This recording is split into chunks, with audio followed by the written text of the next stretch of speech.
சத்யா, எழுப்பு மக்கா, காலேஜுக்கு போகணும், நேரம் ஆயிடுச்சு.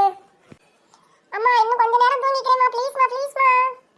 சத்யா, இப்போ நீ எழும்ப போறியா இல்ல அப்பாவை கூப்பிடவா? அம்மா, நீ இவளை இப்படி பாசமா எழுப்புனேனா அவ எந்திரிக்க மாட்டாம்மா. கொஞ்சம் கொஞ்சம் எழுப்பாதம்மா, 2 மிதி மிதிமா. நீ உன் வேலையை பாருடி, எனக்கு தெரியும். எனக்கு எழும்பி கிளம்புறதுக்கு எனக்கு தெரியும். உன் வேலையை பாருடி.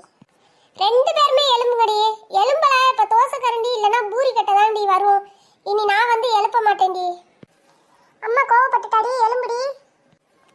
நான் எழும்பி என்னடி பண்ண போறேன்? நீ தானே காலேஜ் போகணும், நீ எழும்புடி ஃபர்ஸ்ட். அம்மா, சித்தி வீட்ல சத்யாக்கா சோனியாக்கா சண்டை பயங்கரமா நடக்கும் போல. இதுங்களுக்கு நம்ம விஜயம்மா எவ்வளோ பரவாயில்ல, நம்ம வீடு எவ்வளோ பரவாயில்லடா சாமி. அஜய், எழும்பு மௌனே, டீ கொண்டு வந்திருக்கேன். சித்தி டீ குடிக்கிறியாம்மா? எழும்பு மௌனே. அம்மா, அவன் தூங்கலம்மா, நீ கத்துன கத்துல அவன் அப்பவே எழும்பிட்டாம்மா. ஐயோ ஐயோ, உன்கிட்டலாம் மனுஷன் தூங்க முடியுமாம்மா? இப்ப நீ கட்ல விட்டு எழும்பியா இல்ல பூரி கட்டை எடுத்து வரவா? எனக்கு இருக்குடி உனக்கு.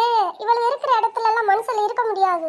ஒரு நாளைக்கு நான் இந்த வீட்ல இல்லைன்னா தான் இவளுக்கு அம்மாவோட அருமை என்னன்னு தெரியும். இந்த வீட்டை விட்டு இப்பயே நான் போகல, என் பேரை மாத்திக்கிறேன்டி. வலிக்குதுமா, கட்டில இருந்து தள்ளி விட்டாம பாருமா.